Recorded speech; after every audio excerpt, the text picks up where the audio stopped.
அன்பு நண்பர்களே, அனைவருக்கும் அன்னை சமையல் உமாவின் அன்பான வணக்கங்கள். இன்றைக்கி அன்னை சமையலில் பார்க்க போகிறது கொத்தமல்லி தொக்கு. சாதத்தில் போட்டு சாப்பிட்றதுக்கு ரொம்பவே நல்லா இருக்குங்க. திருப்பி தின்னுக்கிட்டே இருப்பாங்க.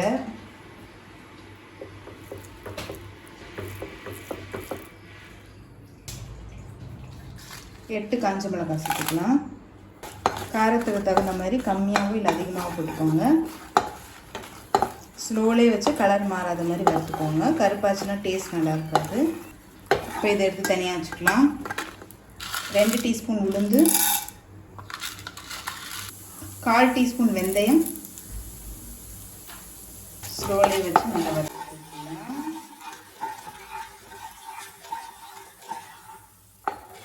இப்போ இதையும் வறுத்தாச்சுங்க. இப்போ இதை எடுத்து தனியாக வச்சுக்கலாம். இப்போ இதில் 1 கட்டு கொத்தமல்லி சேர்த்துக்கோங்க.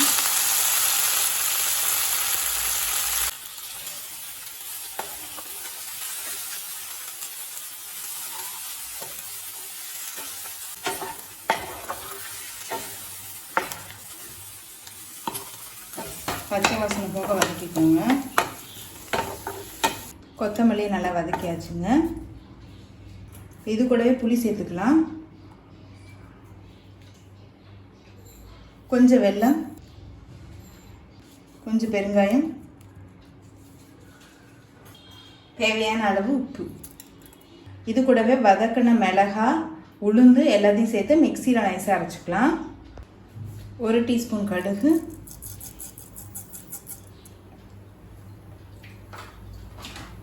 தொக்குக்கு நிறைய நல்லெண்ணெய் சேர்த்துக்கோங்க. அப்போ தான் டேஸ்ட் ரொம்ப நல்லா வரும்.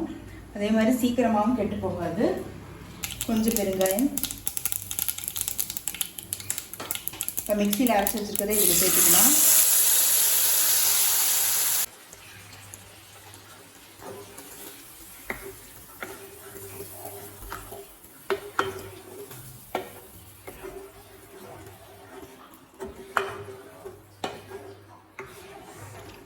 இதனால் எண்ணெய் பிரிஞ்சு வருங்க. அது வரைக்கும் வெயிட் பண்ணலாம்.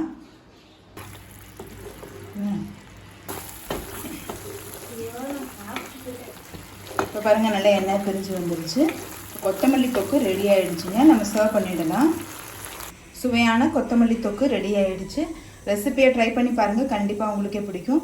ரெசிபி பிடிச்சிருந்ததுன்னா வீடியோவை லைக் பண்ணுங்கள், கமெண்ட் பண்ணுங்கள், ஷேர் பண்ணுங்கள். இது வரைக்கும் அன்னை சமையல் சேனல் சப்ஸ்கிரைப் பண்ணாதவங்க மறக்காமல் சப்ஸ்கிரைப் பண்ணுங்கள். தேங்க்யூ.